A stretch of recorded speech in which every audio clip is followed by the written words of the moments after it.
chez Honda, nous avons environ 12 ans d'expérience en hybridation. Et sur cette Jazz, nous avons développé un hybride parallèle.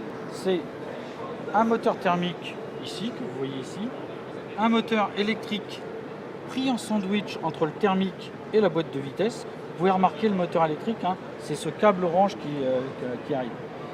Donc ce moteur électrique va aller appuyer, adosser, dynamiser le moteur thermique dans les phases d'accélération et dans les phases de demande de couple. C'est des phases où on consomme de l'essence et où les émissions de CO2 sont assez importantes.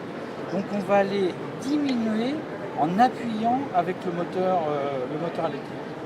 Et puis ce moteur électrique, dans les phases de décélération et de freinage, il devient générateur et il va aller recharger le pack de batterie NiMH qui est situé à l'arrière du véhicule. L'hybride chez Toyota, c'est la voiture fondatrice de l'hybride, à savoir la Prius, qui aujourd'hui approche les 3 millions de voitures dans le monde. Nous sommes donc ici devant une Toyota Auris hybride et comme dans toute voiture conventionnelle, thermique, classique, on trouve ici donc le moteur essence et puis à la place de la boîte de vitesse et sous un carter qui prend exactement le même volume qu'une boîte de vitesse, on trouve toute la partie moteur électrique.